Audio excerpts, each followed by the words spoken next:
Hello, everyone, and welcome back to the Watch Charts podcast. I'm Hamza, and as usual, I am here with Charles. Hey, Charles, how's it going? Hey, good.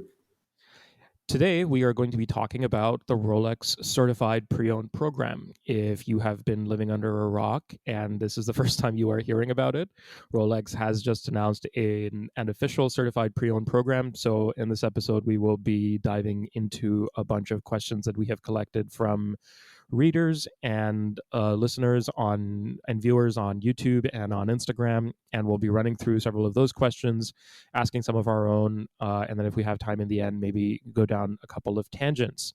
So, since that is the only topic, we thought we would just kind of kick it off there. But the right place, I think, to kick it off actually is with the facts. And so, what I'd like to do here is just read out some of the facts from the press release from Rolex itself, because it's straight from the horse's mouth, as it were. So the full press release is available on their website. We'll include a link to it in the show notes, so you're welcome to check it out for yourself. But these are just some of the facts from that press release that I'm going to read out to help set the stage. So, quote, the Rolex certified pre-owned program now enables retailers in the brand's official distribution network to sell secondhand models that are certified as authentic and which come with a new 2-year international guarantee.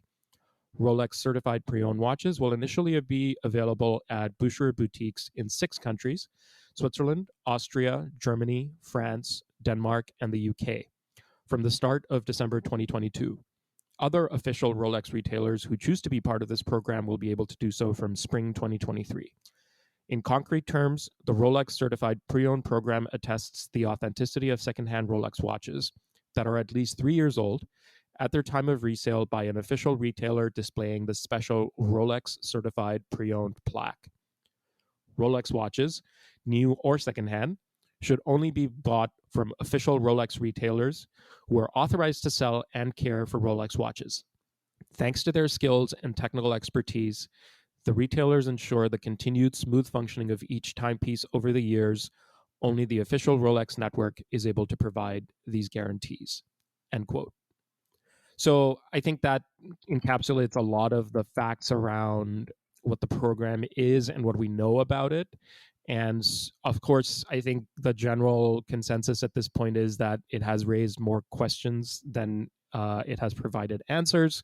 And in fact, we had publicly said on IG and then also in a YouTube a video that we made about this announcement that we would be putting out a podcast. We would be recording it on Thursday and then putting it out on Friday. And we are recording this on Saturday because the original recording that we did, we decided we had to bin and start over just because of some additional analysis that we've been able to do. And hopefully, this will be a bit more of a measured take, and we can back it up with some additional facts and analysis. So, yeah, that's why this episode is coming out a little later than we had publicly said initially a couple of days ago that we would be producing it. So, apologies if you were desperate to get to listen to our take yesterday. That said, should we launch into our own quick impressions about this program? And this is not necessarily a section we're going to spend a ton of time on, but Charles, did you want to kick it off and share some quick observations that you've had? Yeah, so I've been like sort of back and forth, like, on the pendulum of how I feel about this as more information has become available and as I've been analyzing the market situation myself personally. So, hours after the release, I made a video for YouTube where I gave like a 5 minute rundown, and that was really like my just first impressions of the program. And I said it was positive. I said it's a step in the right direction and bringing legitimacy to the secondary market. And at that point, I didn't know what the pricing would be like, and I thought that Rolex could sort of go about it in two ways. Either they could set the market prices for CPO and say this is what we believe that our used watches are worth, regardless of the current market situation, and attempt to stabilize prices, or they could just go along with the market situation and add their whatever premium it is on top. Then the prices came out, and my knee-jerk reaction was to say, wow, these prices are insane. They're much, much, much higher than market prices. And in certain cases, now that we've done the analysis methodically, it is true, but it depends on your perspective. And I'll share a bit more about the nuance of that later. And that was sort of my mindset going into the original recording that we did, which was, wow, Rolex CPO prices are way, way, way above market. And that's what we've heard people in the community saying as well. I think the more measured take is that yes, they are more expensive, but maybe not as much as I originally thought for a couple of reasons. Given that Rolex did announce a certified pre-owned program, did you find yourself feeling as a consumer a particular way about the way in which they had done it, the way they had priced it? Did you wish that they hadn't priced it the way that they have, which seems to be a little bit above market? And we'll dig into the numbers later, but did that they went this approach rather than trying to intentionally price it below retail prices for those references? Yeah, I mean, there's a lot of people that say Rolex would have been absolutely insane to price stuff below retail on the secondary market, given what the prices are. And I mean, there's also like practical questions people are asking. Even if they wanted to do that, how could they possibly do so? Who would they be able to source the watches from, at that price and still make a profit? If they're buying stuff pre-owned, presumably from consumers. But and certainly, like the situation for Rolex is relatively unprecedented, right? I think of two comparable markets that we can briefly talk about. The first is the car market, where certain used cars can sell above retail, even certified. But the thing is there that you also have dealers that are allowed to put their premium on top of the retail price, the MSRP, right? So you have a situation there where it's sort of like consistently above the MSRP, above retail, where both primary and secondary market can be above retail, and so secondary certified pre-owned is going to be slightly cheaper than the new pieces, even though both are above retail. And I think that situation makes sense, but that's a little bit different than the watch market, because Rolex and other brands have, basically put their foot down and say, we are not allowed to list stuff. You're not allowed to sell stuff as an authorized dealer for above the retail price. The second comparable market is actually the market for pianos. And I have a little bit of experience in this market because I recently, earlier this year, purchased a Boston piano, which is sort of the lower end brand to Steinway, which is the biggest, most well known, like the Rolex of pianos. I'm sure that if anyone has, watched a professional piano performance, or, an orchestra or something, almost invariably they perform on a Steinway piano. And pianos are also in some sense luxury products at this point for consumers. For individual purchasers of grand pianos, most of them are actually purchasing them as like furniture pieces, or as like status symbol, like just something to show off in your house, right? That's at least what these Steinway dealers have told me. The vast majority of those consumers are that type of audience. And most people are actually not playing the Steinway pianos that they buy unless it's like an institution or something like that. But in the case of the piano market, there's also been a ton of demand. They told me they're sold out. Like everything is reserved, sold out for the next year. And they Steinway increases their market prices by about, or their retail prices by about 3% a year. And given the amount of demand, when I was going through that purchase earlier this year, I asked the salesperson, would Steinway ever consider, selling their used pianos above the market price, above the retail price? Because given the amount of demand, given that you guys are backed up a year, probably someone would pay it. And they said, no, that's never something we're going to do. We raise the retail prices a little bit every year. We adjust the pre-owned prices accordingly.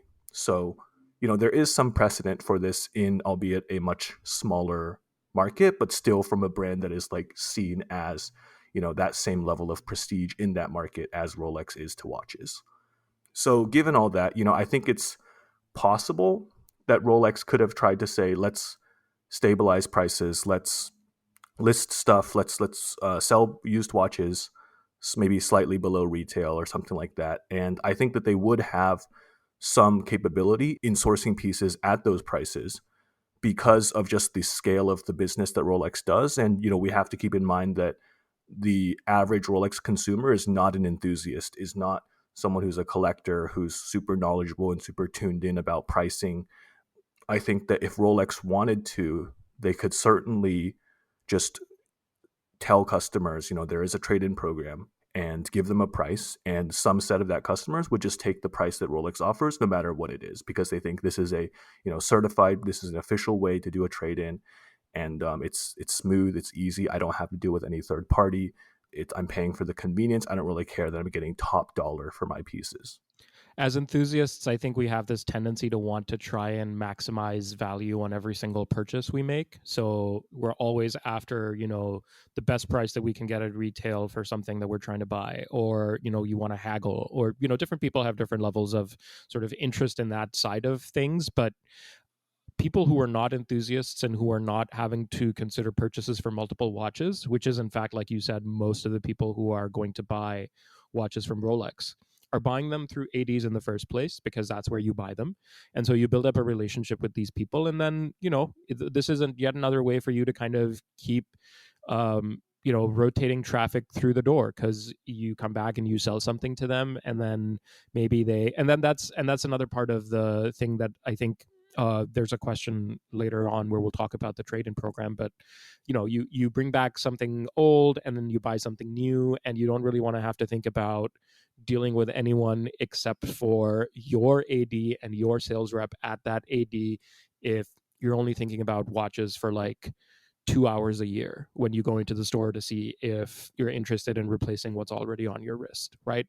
And so for those sorts of people to not have to worry about diving into the forums or looking at secondary market prices where maybe they don't have a relationship because they're not crazy enthusiasts and collectors, and they don't have friends who are like that, then yeah, this is a very convenient option that, because it has the sheen of something official, becomes a very attractive option for people who don't really care about, whether or not they're eking out the very last dollar of value from their transactions. Right. And we also have to think about, like, what is the value proposition here and who is that value proposition targeting, right? There's a lot of details of the program that we don't know. We don't know if Rolex is actually servicing, every single watch that they're selling CPO. Like, we don't know what the turnaround process looks like, whether they're doing a full service, whether they're doing just some basic testing. We don't know even if Rolex is servicing the watches themselves or if they're relying on the authorized dealers to do that. Obviously, Boucher, already had a pre-owned program before they became the first Rolex CPO dealer. And it's like, how much value add is there really from a practical perspective of Rolex CPO? I think of, again, comparing to the car market, the car industry, you know, CPO, there's a slight premium in generally. I see some metrics thrown around, something like 3 to 6% premium for CPO cars compared to just standard used cars. And obviously that premium is going to be different if you're buying a very, very reliable car, a Toyota Camry, those are the classic examples. Then CPO is probably not worth that much because it's a very reliable car to begin with and the servicing is cheap. If you're buying a Mercedes or a BMW or a Porsche, you know there's potentially more things that can go wrong, and when they do go wrong, they are a lot more expensive. So in that case, that CPO warranty, that guarantee, is worth more, right? And so maybe those CPO brands, those CPO cars are going to be priced higher, right?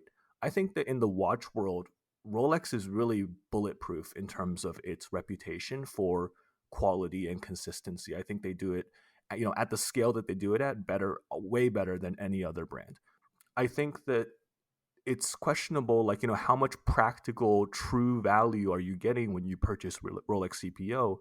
And that gets into the meat of the question. Okay, well, given that amount of value, is CPO worth it, compared to the premium that it costs on the market? And so we ran the numbers yesterday, and it depends, as I said, on how you want to look at it.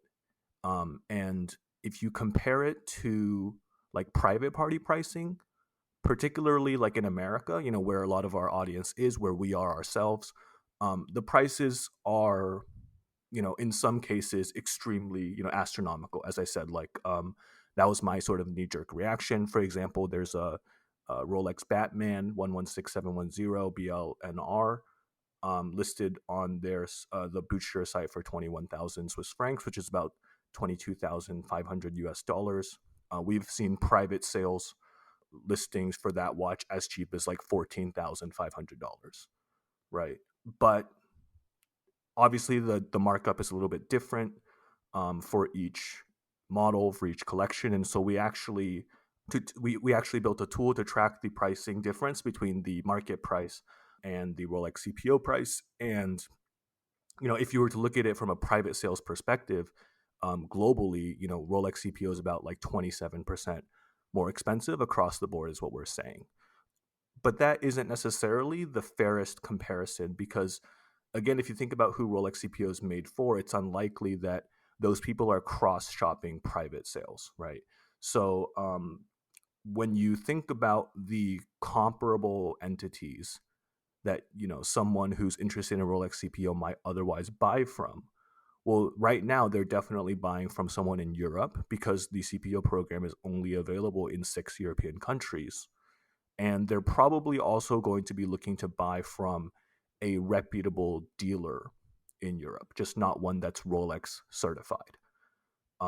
So if you look at that set of numbers, then we know that European prices are more expensive. Europe is generally the most expensive major market after North America, which is also more expensive than Asia.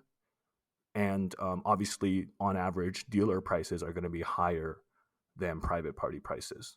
So looking at it that way, and that's what our Rolex tracker on our website is now looking at, is actually giving the number for. It's about a 16% premium as of today for Rolex CPO prices of those 300 something listings on the Butcher site compared to the European dealer price. As computed by what charts? Right, as computed by our market data, because we can break it down based on a variety of different factors, and it's assuming pre-owned condition with box and papers sold from a dealer in Europe. Yeah, so the bottom line is that it's not that Rolex CPO is not more expensive. It's that if you do an apples to apples comparison to what a customer who is likely to buy from Rolex CPO would have had to pay before versus what they're having to pay now, the Rolex CPO is 16% more expensive. Right, and that's on average. The thing with I don't know why they decided to do it like this, but they launched the program, those 300 something watches that I talked about. The vast majority of them are like date justs and day dates. And, by production numbers, I don't know, that is probably the most watches that they make. But obviously, the watches that are in the minds of collectors, of enthusiasts, are not really those types of watches as much as they are Daytonas, Submariners, GMT Masters. And again, maybe this is going back to the type of customer, the type of audience, that Rolex is targeting the CPO for. It's for people that are going to be buying these ladies' Datejust, these men's Datejust, these day dates, whatever. But in general, we also noticed that the premium for the sports models, the premiums for the professional models, are higher. So there's 2 Daytona listings. Those are on average 25% more expensive than the European dealer price. There's 20 Submariner listings. Those are 18% more expensive on average. And then there's 6 GMT Master listings, which are 20% more expensive. And again, the overall average was 16%. So those are all above average in terms of the markup that Rolex is asking. So certainly they recognize the demand for these watches. Certainly they recognize that, those are the watches that people are going to want the most. And they're charging an appropriate, or I don't know if you want to call it an appropriate, but they're charging a premium for it, which seems as expected given the market condition. Right. I would also just reiterate that this is just based on 300 odd listings from Boucher's website. This is, of course, today is day 2 or day 3 of the program being live. We expect additional retailers to join the program in the spring of 2023. The program is hopefully going to expand outside Europe. And so as more and more of that inventory comes online, and we get variability in terms of regions, we expect to see some change from the prices that just Boucher is offering. We will hopefully see more references in the more in demand or more hyped, I guess, categories for enthusiasts, and then see if there's an interesting trend there to talk about on the price. But I think we've kind of dug into the numbers enough at this point that we've set the stage to maybe talk about some of the questions that we collected from you on Instagram, you dear listeners, readers, followers, and on YouTube. So we'll go through these questions and we'll kind of answer them as our way of kind of digging into the program a little bit more. So the first one, Charles, is, do you think they will stabilize the secondary market? And this comes from a user on Instagram, omickey_travels. Do you think they will stabilize the secondary market? Yeah, I mean, it's very interesting, right? Like, it depends on how you want to define stabilize. Stabilize in the sense that they set a market price that is, or they set a CPO price that is, independent of the market price, and they say, we believe this is the price for the watches. It only really makes sense if you were to if you were to charge below retail, right? It's like Rolex has set a retail price. They say that no authorized dealer is allowed to sell the watch for higher than the retail price. So, that price is based on their cost of production. That price is based on the intrinsic value, or as close as we can get to the intrinsic value of the watch itself, based on the materials, based on the R&D, based on the manufacturing, as I said.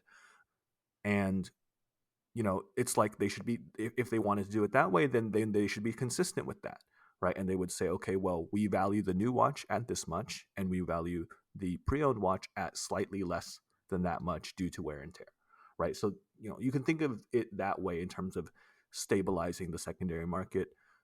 Certainly, if they did do that, then there would be a lot of pressure, depending on the extent of the program, how widespread it is. There could be a lot of pressure on other secondary market dealers to respond to the pricing, and I think overall it would bring stability.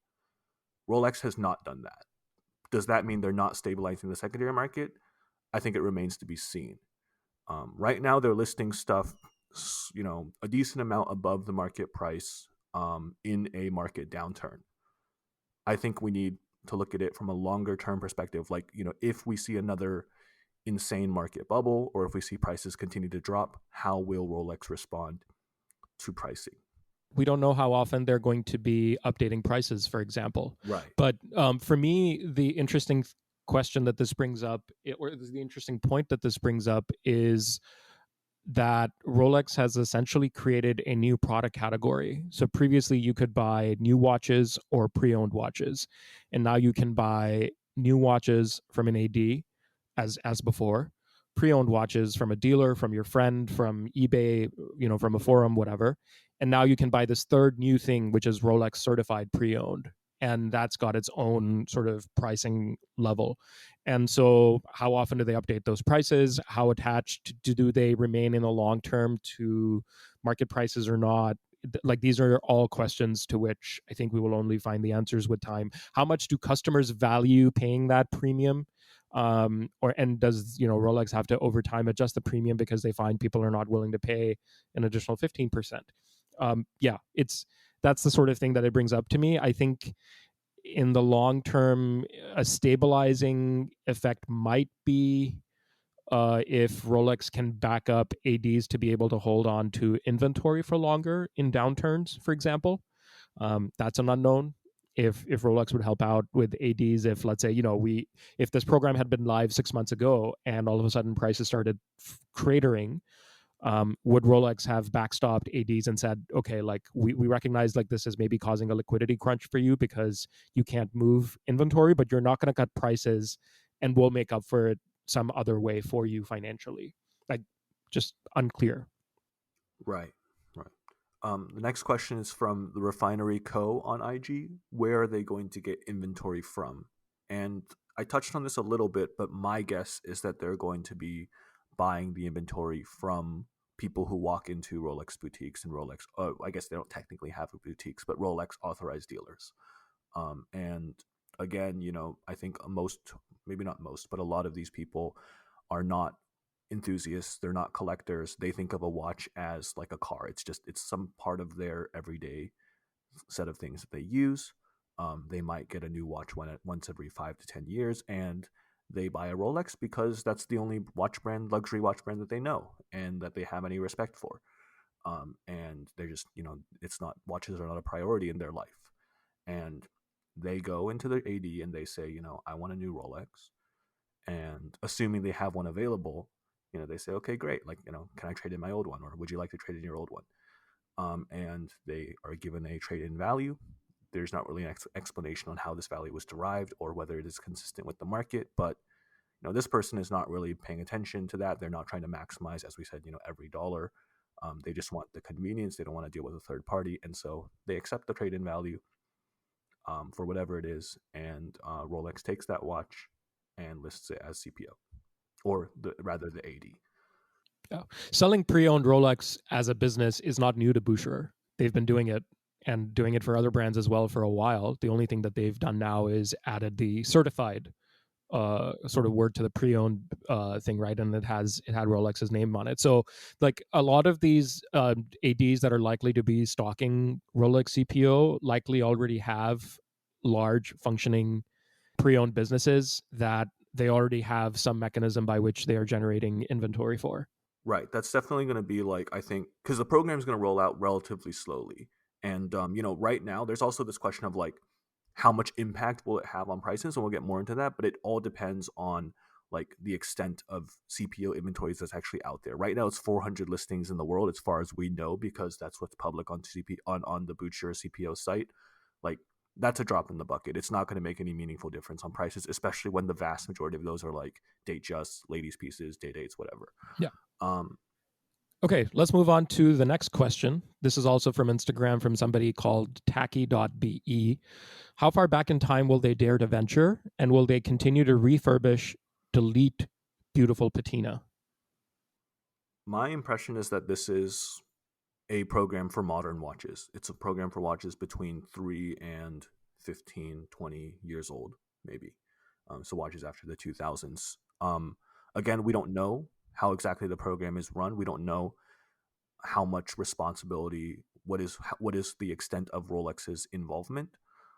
But it seems to me that the dealers that would first start doing CPO are the ones that, like Hamza said, already have some sort of pre-owned business and can basically white label part of that business to be under Rolex CPO. And so those people are probably not, you know, the experts in how to take care of, service a vintage watch in the way that, enthusiasts want them to.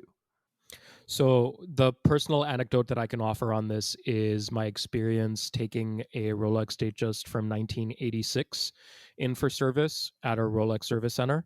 And what I was told is it is considered a vintage piece because it is more than, I believe it was already more than 30 years old at that point when I took it in for service. And so it has to go back to Switzerland and they'll take care of it over there. And our service center isn't sort of equipped or um, certified or permitted or rated for working on this watch, even though it's just like a run of the mill Datejust. But my guess is that if Rolex doesn't allow its service centers to touch watches that are older than, let's say, 25 to 30 years old, and I'm not sure exactly what that cutoff is, and then these are the same people who have to clean and inspect and certify these CPO watches, that they would just use the same workflow and not allow watches older than whatever that cutoff is to be eligible for this program.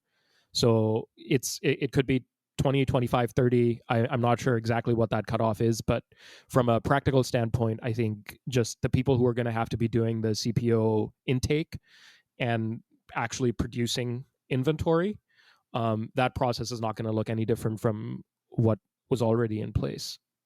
I think they're unlikely to invest much in terms of vintage or neo vintage into the program. I mean, traditionally the idea of CPO is like lightly used, like well maintained, like in good condition pieces that are just sort of given a seal of approval by the brand, right? Most car CPO programs by car manufacturers have some limit. I think it's like 4 years or something where, the car must be less than 4 years old to be sold as CPO. I don't think that Rolex and its authorized dealers want to invest a ton in like the vintage, neo vintage side as well, because like again, I don't think that that's who they're making the program for. They're making it for people who just want to trade in a watch every couple of years and who don't want to, those are not enthusiasts, those are not collectors that want to deal with vintage.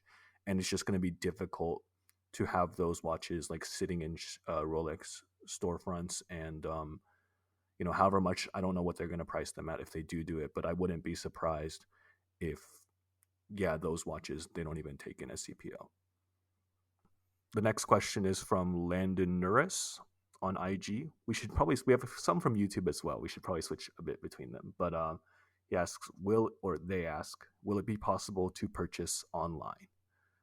Right now, it's no, and yeah, I think also probably unlikely for the foreseeable future that they will allow you to purchase online. Again, I think this is all about the in-store experience, creating a seamless transition from an old watch to a new watch, and probably Rolex would have to change their position on that significantly on the retail side as well before they make it possible to purchase CPO online.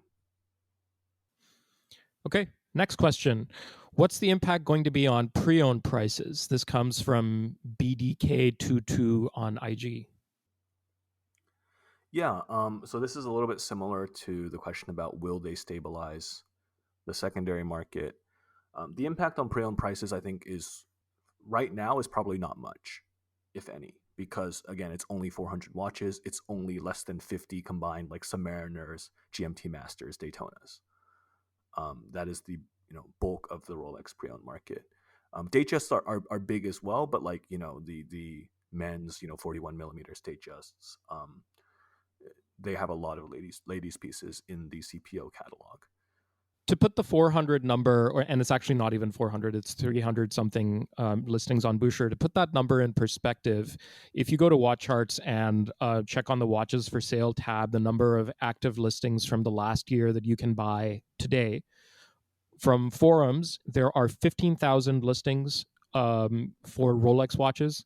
eBay has 57,000 listings. Rakuten has 43,000 listings. Carousel has 36,000 listings. So 400 watches, sure, it's straight out of the gate, but right now it's not even a drop in the bucket. It's a droplet, or I don't know what the word is. Yeah, plus you have like all these other big marketplaces. You have auctions. Exactly. Yeah, like it's it depends on how they're going to be able to scale out the program. And as I said, I think they're relying on their authorized dealers that are already doing CPO. There's about 1,800, I think, Rolex 80s across the world, about 300 in the U.S. How many of those are doing pre-owned already and have a like basically an established pre-owned business that they can just white label? It's probably a small percentage of those. I think if the Rolex CPO program can start, selling like tens of thousands or maybe even like 50,000 watches a year, then yeah, that'll definitely have a impact on the pre-owned pricing. But it's again they're selling the watches for a decent markup above the market price. So I think it's going to support prices rather than help bring prices down. And it might even, if the program is extensive enough, again, because like we said, there's not, I think personally, there's not that much value add from a practical standpoint in terms of the level of guarantee that you are offering, that you are being offered compared to like a watch box or, Crown and Caliber or another very, very reputable online dealer. Then likely it's just Rolex is going to set that pricing, and it could even push those prices higher because those dealers will say, I'm offering the exact same experience, but at a 15, 16, whatever 20% discount. Next question. Interesting that the watchmakers which work for Rolex are now checking pre-owned watches instead of producing new models. This comes from Mark on YouTube, and I think this is a question of like, is Rolex doing any of servicing of the watches themselves? And again, we've touched on this. My personal opinion is probably not. As I said, they're going to be relying on their ADs that are doing pre-owned. I don't know if it's going to be like a service center type of thing where it's like, okay, the non Rolex service center is allowed to service a certain type of CPO watch, and then certain other ones need to go back to the factory. But again, given what CPO has traditionally meant, I would guess that Rolex probably doesn't even want to deal with that. They just want to take very very nice condition watches that they have to do minimal work for and just sell them as CPO. And then the other question, I think the other concern from the enthusiast, from the community perspective, was that Rolex has said publicly that they don't want to try to constrain demand, and if they were to allocate watchmakers of their own to the CPO program, then that would be potentially limiting the number of watchmakers that can actually produce new Rolex watches. Yeah, I imagine that they would say for any ADs that are running their own Rolex service centers that if you're already backlogged on your service requests for watches that your customers have brought back in for service, that you need to hire more watchmakers and build up a capacity to actually manage the additional inventory that you have to certify, so to speak. Like, that's, I think, the real opportunity cost for any AD that's considering signing up for this program. The wait times for their customers who have sent their watches in for service or repair, or any of that sort of thing that results in their watch landing in the service center. Now that watchmaker is going to be pulled away from working on that watch that needs service, as opposed to being kind of occupied with repairing and servicing and authenticating certified pre-owned inventory. So that's maybe where we'll see an impact. But that, again, like, at this point, I feel like this is the extent to which I'm comfortable speculating, because it starts feeling like you're going out too far out on a limb. Well, there's no like I think there's no like mandate from Rolex, right? It seems like it's an opt-in program. That's what they're telling authorized dealers. It's like if you want to participate in CPO, you're allowed to do that starting from next year, but there's no obligation, right? And probably, the at least in the beginning, the CPO dealers will have, I think, a high amount of flexibility in which how much inventory they want to take in and sell as CPO, and also from a business standpoint, like, yeah, like how big of a part of their business they want that to be compared to making money from servicing, or just like depending on the margins that the CPO business has. Obviously, traditionally speaking, the used business is much lower margin, much tighter than selling new product from taking it in at wholesale prices and selling it at retail prices. But I don't know, maybe with Rolex's specific clientele and their ability to command whatever price they want for trade in, then maybe actually this can become quite lucrative for them. Will it be more or less difficult to get your desired watch? Asks Moritz Kohler on YouTube. And this leads me to a tangent about Rolex CPO being another opportunity for games from authorized dealers. We did a video a couple weeks ago, which was taken from, yeah, I think it was taken from the podcast, where we talked about, this type of behavior by authorized dealers of doing like certain things like bundling, or like all this stuff around building a relationship, right? That's what everyone says. That's the nice way of saying it. And so how do you build a relationship? People suggest you bring your authorized dealers some gifts, or you check in all the time and show them that you're present and that you're part of the local watch scene or whatever. And of course, the most clear cut way is you buy a lot of product from them, some of which is not the most desirable, the easiest stuff for them to sell. You're doing them a favor, right? So to me, like, Rolex CPO is opening up another opportunity to build a relationship. It's like, hey, if you want to buy that new Daytona at retail, yes, I can give you an allocation. Just trade into me your old Daytona at a price that is significantly below the market price, below what you might be able to get if you were to sell that watch privately or to another non-certified dealer, right? And it's like, basically, let me offset some of the revenue that I would have made from you by bundling or something else with the additional money I'm going to make by taking in your watch at an extremely below market value and then selling it at a market value, right? So there's this new way now that they might be able to find ways to, squeeze more profit out of the sale of a new Rolex watch at the retail price. In that sense, will it be more or less difficult to get your desired watch? Maybe if you have a lot of desirable watches to trade in from before that you got at reasonable prices, then it'll make it easier for you. But if you're just someone who's coming in with no purchase history, well, it seems like this is another type of person that you have to compete with potentially. Now, I don't know if 80s are going to be doing this, at all, but like if I think, if based on obviously based on capitalism and based on how the economy works and how people are obviously trying to maximize profit, and based on the past behaviors of ads with bundling and all this stuff, I wouldn't be surprised if this happens. For me, it comes back to what is your desired watch? And we've kind of discussed this question in some depth that if what you like is hyped, then at some point you just have to decide if you have to suck it up, and put up or shut up, kind of, or you just move on to desiring something else.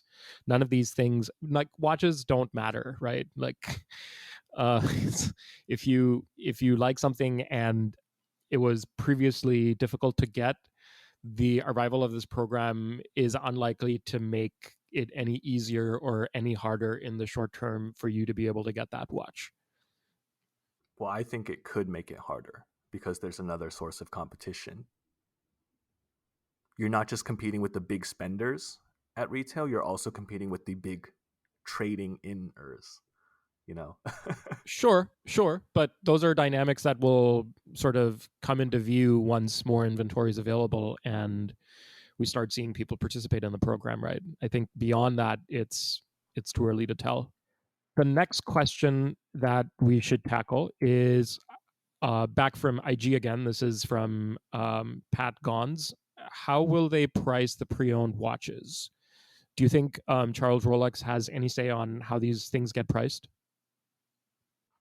Just given like the way they've talked about the program and like the what makes sense, I think from an economic perspective. Like as I said, I think it's just like a white labeling type of thing. They're allowing the dealers, the pre-owned dealers, to run their existing pre-owned business just with a Rolex name on top. Um, I would be surprised. Like obviously the market prices, as we said, the CPO prices, they are higher than the market prices. Does Rolex have any say on that? I would guess probably not. I can imagine if prices are lower and maybe like below retail, and authorized dealers are struggling with the CPO program to make money, then maybe Rolex would offer some incentives to support the CPO program. But that's a completely different world than where we are now. I don't think that Rolex is going to put any upper bound on the price that a CPO dealer can ask, and so they're probably just going to continue to price them like they always have, just with a slight premium. And I think also, at least with Butcher, if you look at their like non Rolex CPO inventory, a lot of it is also still like much more expensive than the market price. And maybe this is just like the premium that is commanded by like supposedly one of the most reputable, one of the most trustworthy pre-owned dealers. So I also don't know like how, to what extent Rolex follows the market, and whether they want to really dictate pricing on a regional level and say here's what you're allowed to ask. Again, the program is so new, and like I think they're just leveraging the existing ads that are doing pre-owned, that they're probably just going to give them the leeway to operate it to the extent that they want, right? Also, as I said, I don't think they're going to put any like requirements on, oh, you must carry this much CPO inventory. It seems like it's a completely opt-in program. So I think to wrap up the episode, we can talk about the future of CPO and trade-in programs and what they might mean for the industry 5 to 10 years from now, right? I mean, I think that this is still long term, probably a step in the right direction in bringing mainstream appeal to watches. I think that similar to cars, people will expect a seamless way to go from an old watch to a new watch. And I think one of the big questions, one of the big things that I hope will be implemented in this time frame is the ability for a authorized dealer or a certified pre-owned dealer to just take in any watch for trade-in and be able to offer a value on it. So not just a watch from the same brand. To me, that would like really be a game changer because it means that it's not, again, it's not just for enthusiasts. I have some old watch that I acquired, and maybe it's like a Tudor or like a Longines or an IWC or something, and I can trade it in for a Breguet or a Rolex or a Longa even, right? Like you can do that right now through the biggest pre-owned dealers like Watchbox, Crown and Caliber. Certain dealers, there's just a few of them, will probably accept just about any watch for trade-in and give you some price for it, depending on how in demand it is and how easily they think they can sell it. But this is, you have to go through a third party, right? So I think that if this type of program can become prevalent for all the major brands, all the major groups, and I don't think it's super unfeasible because most brands are owned by conglomerates, right? If you can get Richemont, if you can get Swatch, if LVMH on board, and then you get Rolex, Patek, and AP on board, which they obviously I think want to be on board because of the money that there is to be made in that sort of program, given the state of the market for their watches, then it's not impossible. But it doesn't seem like Rolex, at least in this latest announcement, seems like they're moving in this direction because they basically made explicit statements about the illegitimacy of the secondary market and the legitimacy Right. only through their certified pre-owned program. So it doesn't sound like they're saying used watches are legit. We want to support that by doing CPO. They're saying used watches are not legit. Don't trust it except for from us. So I don't know. Maybe this is just wishful thinking. And of course, 5 to 10 years is a long time. But to me, that would be a state of maturity that would really make a difference in the experience for your average type of consumer. Right. Okay. Well, I think we'll wrap it up there. Thanks, Charles, and listeners, for making it this far. You can check us out on the web at watcharts.com, IG at watchcharts on YouTube, where we're trying to get more rigorous about posting new and interesting content more regularly. And we'll catch you in the next episode. Take care.